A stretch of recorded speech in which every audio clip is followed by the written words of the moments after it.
meus amores, como é que vocês estão? Sejam muito bem-vindos a mais um vídeo aqui do canal. E hoje eu vou trazer para vocês todas as curiosidades e tudo que aconteceu no meu primeiro intercâmbio, que foi para Malta. Foi lá em 2017 e eu fui junto com a minha melhor amiga e com a minha prima. Para quem não me conhece, eu sou Camila Sanches, eu falo sobre intercâmbio, viagem e experiências aí pelo mundo. Primeiramente, por que Malta? Bom, além de ser um lugar maravilhoso, ilhas paradisíacas, é impressionante de tão bonito que é, foi o lugar mais barato que a gente achou na época para fazer intercâmbio. Nós optamos por fazer, então, um intercâmbio de inglês por 4 semanas na cidade de Sliema, em Malta. Na época, nós fechamos por uma agência de intercâmbio, porque a gente não tinha a menor noção, e eles fizeram todo o trâmite pra gente. A parte de passagem, seguro viagem, a escolha da escola, então a gente fez todo o pagamento para eles. Se você quer saber quais foram as minhas impressões sobre o intercâmbio e os valores pagos, fica até o final do vídeo que eu vou falar isso para vocês. É claro que eu tô com uma colinha aqui, porque eu não lembro de muita coisa dessa época, então eu fiz todo um estudo de caso antes de gravar aqui para vocês. Primeiramente, sobre a nossa viagem. A gente saiu daqui no dia 30/9 de 2017, lá de Guarulhos, e a gente fez uma parada longa de quase um dia inteiro em Istambul, tanto na ida quanto na volta. A gente foi pela companhia Turkish Airlines, que é da Turquia, e então a nossa primeira experiência não foi nem em Malta, foi direto lá na Turquia. Como era a nossa primeira viagem internacional, a gente não tinha noção de absolutamente nada, e o primeiro perrengue já começou dentro do avião. Um pouco depois de decolar, uma aeromoça trouxe pra gente um paninho branco molhado e quente. E a gente literalmente olhou uma pra outra e pensou, tipo, pra que serve isso? E pra vocês não terem que passar esse perrengue um dia, esse paninho é pra você limpar a mão antes da refeição. Mas a gente literalmente ficou olhando assim pra uma senhora do nosso lado, e se essa senhora tivesse limpado a testa, a gente também ia ter limpado a testa. Mas não, é pra limpar a mão mesmo. Como a gente chegou em Istambul já era bem de noite, a gente pegou um táxi e foi direto pro nosso hostel. O hostel tinha várias coisas diferentes, principalmente o banheiro. Perguntei uma regra diferente do meu. Perguntei se tem... Vocês estão sendo filmadas. Perguntei se tem alguma restrição na Turquia. Filmando? Filmando pra mandar pra família. Onde você tá, Camila? Ai, eu tô em Istambul. Istambul. E depois a gente saiu pra curtir a área do bar. Esse hostel que a gente ficou, ele tinha um bar e a parte de alimentação, né, que ia ter o café da manhã, em um prédio separado. E esse prédio tinha nada mais, nada menos do que a vista para a Mesquita Azul, que é uma das mesquitas mais famosas lá de Istambul. A gente tomou cerveja, conversou com um monte de gringo. Assim, a Juliana conversou, né? Porque eu e a Aline, a gente não tinha nenhum inglês, tipo, menos zero, assim, nada mesmo. Daí a gente foi dormir para no dia seguinte curtir um pouco da cidade, para depois ir para Malta e começar realmente o intercâmbio. O que falar sobre a Turquia? A cidade de Istambul é bem bonita, a arquitetura é bem legal e é um lugar que tem muita coisa barata de tecidos. Então, tapetes, lenços, é tudo muito barato. A moeda da Turquia, ela, pelo menos na época, era bem mais baixa que o Brasil. Dava cerca de 60 centavos. Então a gente conseguiu comprar bastante coisa e conseguiu se divertir bastante por lá também. Em Istambul a gente não fez nenhum passeio pago, a gente só andou pelas mesquitas, andou pela cidade, né? E comeu algumas coisas por ali mesmo, bem barato. E aí já vai um spoiler, o meu tipo de viagem é muito barata. Eu vou falar sobre isso no decorrer dos vídeos e nos próximos sobre viagem. Primeiras impressões sobre o povo de Istambul. Bom, é um país que tem uma religião diferente aqui da nossa. A religião predominante do país é o Islão. Você consegue ter um impacto cultural muito grande, principalmente se você for mulher, em questão das vestimentas e dos olhares masculinos para você. O que a gente percebeu é que os turistas, né, principalmente as mulheres, elas não usam burca, como é o que a maioria das mulheres no país usa, mas você sente que os homens te olham de um jeito diferente. Sabe aquela cena do Pica-Pau que ele olha pro outro carinha lá como se ele fosse um pedaço de carne? Foi assim que a gente se sentiu. Então é um pouco estranho, sendo mulher, você não se sente tão segura, mas a gente não teve nenhum tipo de problema de assédio, a não ser os olhares. Isso deixou a gente muito desconfortável. As mesquitas, elas têm várias leis, Então, você não pode, por exemplo, ficar com os ombros descobertos, você precisa entrar descalça, você precisa estar com o véu na cabeça. Então, a gente pegou um lenço e colocou para entrar. E em algumas mesquitas você tem áreas separadas para mulheres orarem e para homens orarem. Isso é uma coisa bem impactante, mas é a cultura local e a gente tem que respeitar, mas não tem como a gente não achar diferente do que a gente vive no dia a dia. A comida de Istambul é incrível, eles têm temperos maravilhosos e a gente comeu um macarrão lá genial embaixo do hostel que a gente ficou e era um macarrão com especiarias assim incrível. Juro que foi um dos melhores macarrões que eu comi na minha vida. Bem cedinho a gente já saiu de Istambul no dia seguinte para poder ir para Malta. E lá a gente teve as nossas primeiras impressões. Primeiro que Malta é uma ilha, fica ali embaixo da Itália, do sul da Itália e do norte da África. Ela fica no mar Mediterrâneo e por ser do mar Mediterrâneo, o sal é muito predominante na água.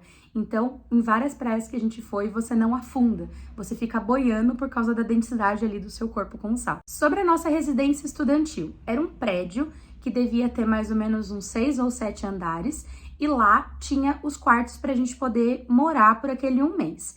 Eu fiquei junto com a Aline no quarto, a minha melhor amiga, e a Juliana, minha prima, ficou em um outro quarto com uma outra menina. Nesse quarto, ele era um espaço pequeno, eu acho que tinha frigobar, eu não tenho muita certeza, e tinha um banheiro também pequeno dentro do quarto. O resto dos ambientes eram comuns. Então, você tinha a parte da cozinha, que você podia usar junto com todo mundo, tinha uma sala que o pessoal se reunia. A gente tinha que comprar as nossas próprias comidas para poder fazer ali, né, de café da manhã, almoço e janta. Então, a gente ia no mercado, comprava as coisas e fazia ali na casa mesmo. A escola, ela ficava mais ou menos 30 minutos de a pé do nosso hostel. E como a gente não queria gastar com transporte, a gente ia a pé mesmo, mas também daria para ir de ônibus. E falando sobre a escola, a gente estudou nessa escola, vou deixar o nome aqui embaixo, e na minha visão geral foi uma escola muito legal. O nosso professor era britânico, então ele era um pouco mais bravo e tinha um sotaque bem forte, mas a gente conseguia entender ele ali, os alunos tinham todos os lugares do mundo. Eu fiquei junto com a Aline e a Juliana ficou num nível separado, porque a gente fez uma prova de nivelamento e a gente acabou ficando separado por isso. Então, durante a semana, os nossos rolês era ir direto para a escola de manhã, fazer o nosso curso e depois a gente saía para explorar a cidade. Então, a gente saía ali pela região mesmo, ia jantar em algum lugar legal e é uma cidade muito bacana. Malta, no geral, tem uma pegada, assim, mais antiga, tem prédios, assim, mais antigos, mas também tem muita coisa moderna. Tem uma área lá que é só de baladas, bares e restaurantes. Malta tem várias comidas típicas, como, por exemplo, o coelho, mas é um lugar que tem muita influência italiana, então tem macarrões maravilhosos, tem comidas muito boas, pizzas, nhoques deliciosos, mas é um lugar que também tem bastante franquia. Então você vai encontrar Mac, você vai encontrar lugares de comida japonesa, em qualquer lugar da ilha. Nos finais de semana, a gente saía para viajar. Às vezes até um pouco antes do final de semana, lá para quinta-feira, por exemplo. É um lugar extremamente paradisíaco. Todo lugar que você vai, toda a ilha ali do arquipélago que você vai é absurda de bonito. Tem um mar maravilhoso. É uma cor, assim, que não tem nem como descrever de tão bonito que é. E a gente fez alguns passeios, a gente conheceu a capital, conheceu bastante ali da arquitetura da cidade. E a gente também foi para uma ilha chamada Gozo, que é uma cor de azul, assim, que só tem lá. Não existe aquele azul em lugar nenhum mais. E é um lugar que eu realmente acho que vale muito a pena de conhecer. Além de ser um pouco mais barato, um destino um pouco mais barato para intercâmbio, também é um lugar que você consegue falar inglês, mesmo que o primeiro idioma deles seja o maltês, e é em euro também, então não diferencia tanto ali dentro da Europa. Sobre o povo é realmente muito carismático, eles trataram a gente muito bem, a gente mesmo não sabendo falar inglês, não sentimos nenhum tipo de dificuldade, né, de se comunicar, a gente colocava no Google Tradutor. E cara, se você tem medo de falar inglês, né, sem saber, se você tem medo de encarar, eu vou contar uma história pra vocês. A gente foi em algumas lojas, eu e a Aline, uma semana que a gente acabou saindo um pouco mais sozinha, e a gente literalmente falava isso assim: two desse aqui, head desse aqui, do you have 36? Tipo, pro número do sapato. Teve um dia que a gente tava na capital e passou uma moça com um cachorro E a gente falou, tipo, ai, que bonitinho, em português ali mesmo, né? E a moça falou assim que ele era friendly. Hoje eu sei o que é friendly, mas na época eu não sabia que friendly seria amigável. Eu e a Aline simplesmente viramos pro cachorro e falamos friendly, oi friendly, como se fosse o nome do cachorro. E a Juliana caiu no chão de tanto rir, porque ela entendeu e a gente não entendeu, e ficou uma coisa muito constrangedora. A mulher literalmente ficou com uma cara de louca e saiu com o cachorro assim, porque a gente que tava sendo a louca ali naquele momento, né? Outra vergonha que a gente passou com o inglês foi que a gente tava num restaurante e eu tava com meu celular assim, né, com a foto aberta. Aí o garçom olhou e falou assim, você é cantora? You are sing? Aí eu falei, yes, I'm single. Sim, eu sou solteira, tipo... Editando, lembrei de mais uma coisa. Toda vez que a gente ia em um fast food, 5 segundos antes a Ju olhava pra gente e falava, olha, não fala com o O maior, você tem que falar Coke, com o O mais fechado, que Coke significa coca. Agora, significa o órgão ali genital masculino, sabe? Então, assim, a quantidade de vezes que a gente pediu large, vocês não têm noção. Maior vergonha do mundo. Mas, enfim, entregavam a coca pra gente, mas o mico era maior. Cara, é um perrengue atrás do outro. É por isso que eu falo, não tem que ter vergonha, só tem que falar mesmo. E a parte ruim que eu diria sobre Malta é que por ser uma ilha, você só consegue chegar ali de avião. Então não é tão fácil conhecer os outros países ali do lado, mas também não é nada tão absurdo porque as passagens não são tão caras. Qual foi a minha visão geral sobre o intercâmbio? Por a gente ter viajado muito no final de semana, a gente acabou não se empenhando tanto em estudar. Então, hoje eu vejo que um mês é pouquíssimo tempo para você conseguir estudar. Eu indicaria que vocês fossem estudar inglês pelo menos 3 a 6 meses, se essa fosse uma oportunidade para vocês, do que apenas um mês. Eu acho que um mês dá para você aprender inglês ali quando você vai se desenvolver, para aprender um business ou para você poder ter alguma coisa de extensão quando você já fala inglês. O nosso gasto do intercâmbio.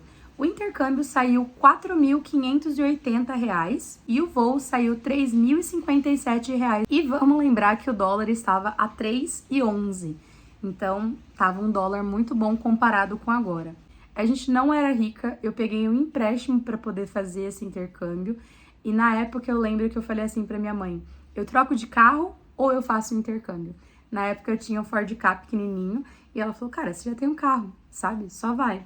Então, se eu puder deixar uma dica aqui pra vocês, por mais que eu ache que intercâmbio de um mês, pelo menos pra mim, não foi uma coisa suficiente para aprender inglês, mas eu sempre vou motivar vocês aqui no canal a saírem do país e a desbravarem o mundo, a conhecer lugares diferentes. Essa é a melhor das opções. E é isso, gente. Eu espero que vocês tenham gostado desse vídeo. Na parte 2 eu vou falar pra vocês sobre as viagens que a gente fez nesse intercâmbio e foram 6 países diferentes, então tem muita história pra contar. Um beijo e até o próximo vídeo!